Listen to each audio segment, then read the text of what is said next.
Good morning everyone. তোমরা 4 তারিখ যে পরীক্ষাটা দিয়েছিলে, 4 তারিখ পরীক্ষা দিয়েছো, মানে গতকালকেই পরীক্ষাটা তোমরা দিয়েছো। কিন্তু কালকে পরীক্ষাটা দেওয়ার পরে অনেকে ডিপ্রেশনে চলে গেছো। অনেকে ভাবছো যে 1 বছর ধরে যেরকম তোমরা প্রস্তুতি নিলে সেটা সঠিকভাবে তোমাদের আশাটা পূরণ হয়নি। কারণ তোমাদের বেশিরভাগ ক্ষেত্রে দেখা গেছে যে ক্যাটাগরি 2, এটা অনেকে আমাকে বলেছো যে ক্যাটাগরি 2-এ দাদা ভুল হয়ে গেছে বা নেগেটিভ তোমাদের বেশি চলে গেছে। অবশ্যই নেগেটিভ তোমাদের বেশি হয়ে গেছে বলে তোমাদের যে মার্ক তোমরা দেখেছো অ্যান্সারগুলো মোটামুটি বিভিন্ন জায়গা থেকে মিলিয়েছো। তোমাদের 40 থেকে 50-র ঘরে, ঠিক আছে, 40 থেকে তোমাদের 50-র ঘরে কিন্তু মার্কটা মোটামুটি আসছে। তাহলে এক্ষেত্রে তোমাদের করণীয় কী, বা তোমরা কি সেফ স্কোরের মধ্যে থাকছো, বা তোমাদের কাট অফ কত হতে পারে? দেখো, এটা যেহেতু একটা র্যাঙ্কের ক্ষেত্রে, অর্থাৎ মার্ক ভার্সেস র্যাঙ্ক, ঠিক আছে, মার্ক ভার্সেস র্যাঙ্ক, সেহেতু কাট অফের ব্যাপারটা যা হচ্ছে যে র্যাঙ্ক তোমার যেরকম হবে সেরকম তুমি চান্স পাবে কাউন্সিলিংয়ে, ঠিক আছে। তো মোটামুটিভাবে এটা বলা যেতে পারে তোমাদের যে পরীক্ষা বেসিক্যালি যেহেতু প্রায় 40 থেকে এই 50-র মধ্যে স্কোর ঘোরাঘুরি করছে, এবং যারা 50 থেকে 70-র মধ্যে পেয়েছো, তো এদের যে 50 থেকে 70-র মধ্যে যারা পেয়েছো তাদের তো রাউন্ডে অবশ্যই চান্স হয়ে যাচ্ছে, একদম কোনো গল্প হবে না।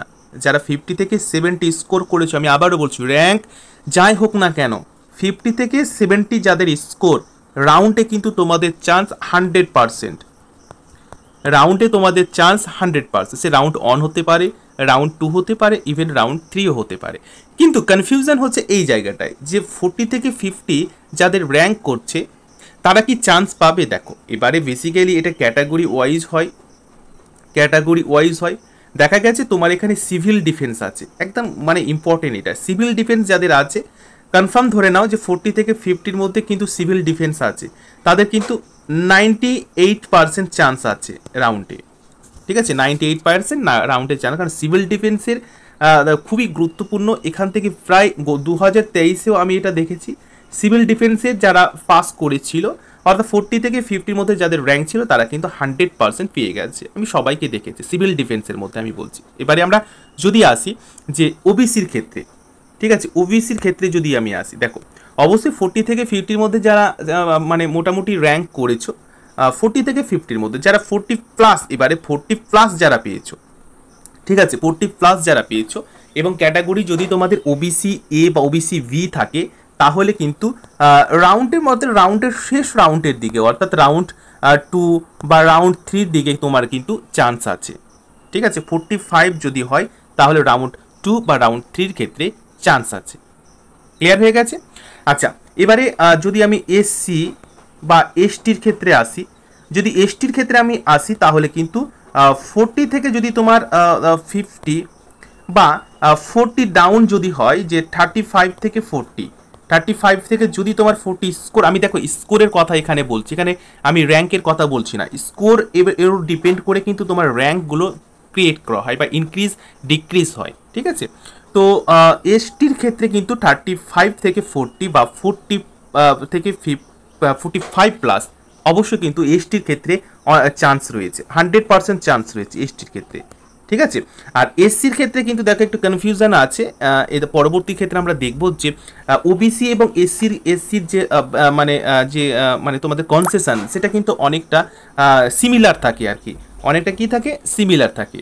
ওকে, এবারে সবচাইতে যেটা বেশি হচ্ছে যে জেনারেল বা ইউআর, এক্ষেত্রে তোমরা কি করবে বা তোমরা কতটা চান্স রেখেছো? দেখো, আমি এর আগেও বলেছি, এর আগে দেখো আমি গতকালকে একটা ভিডিও রেখেছিলাম, সেখানে আমি 70+ বলেছিলাম, 70+ বলেছিলাম। কিন্তু বিভিন্ন জায়গা থেকে আমি দেখেছি বা বিভিন্ন তোমরা আমাকে মেসেজ করেছো, বিভিন্নভাবে অ্যান্সারগুলো কি মিলিয়েছো, এবং অ্যাভারেজ তোমার আমি দেখেছি অনেকে মেসেজ করেছো, ফোনে করেছো যে 40 থেকে 55, 40 থেকে 55 প্রায় তোমাদের এসছে। কারণ অনেকে নেগেটিভ করেছো, অনেকে এখানে নেগেটিভ করে ফেলেছো, এবং ক্যাটাগরি 2 অনেকে ভুল করে ফেলেছো, এই কারণে তোমরা র্যাঙ্কটা 40 থেকে 55-এর মধ্যে আছে।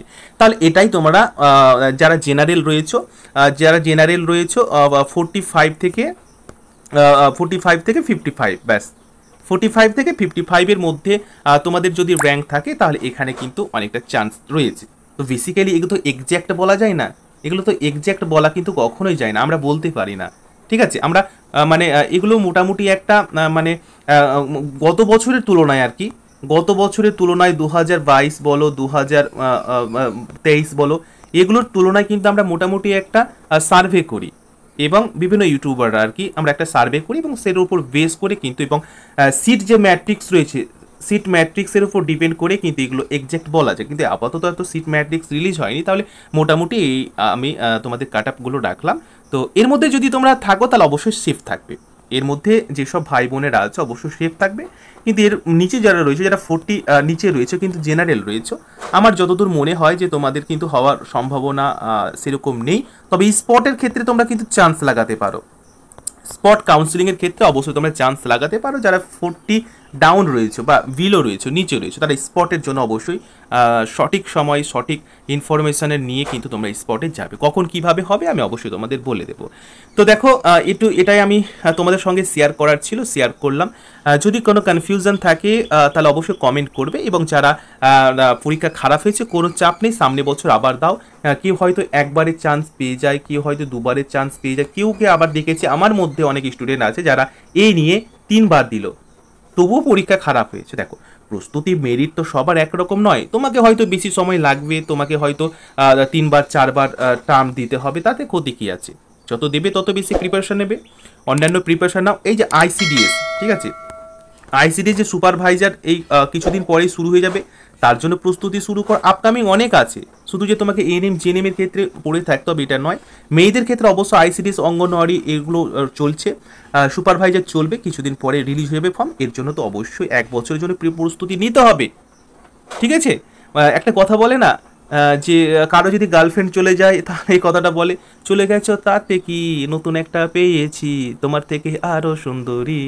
তো পরীক্ষা খারাপ হয়েছে তাতে ডিপ্রেশন করতে হবে না, উপরওয়ালা যা করে তা মঙ্গলের জন্য করে। পরীক্ষা খারাপ হচ্ছে কোনো চাপ নেই, আপকামিং অনেক পরীক্ষা রয়েছে, সেগুলো ভালো করে প্রিপারেশন নাও। আইসিডিএস অঙ্গনওয়াড়ি কর্মী রয়েছে, সহায়িকা রয়েছে, সুপারভাইজার কিছুদিন পরে ফর্মটা রিলিজ হবে, তার জন্য প্রস্তুতি শুরু করো। আমি ক্লাস শুরু করে দিব আজকে থেকে। Thank you, all the best, ভালো থেকো।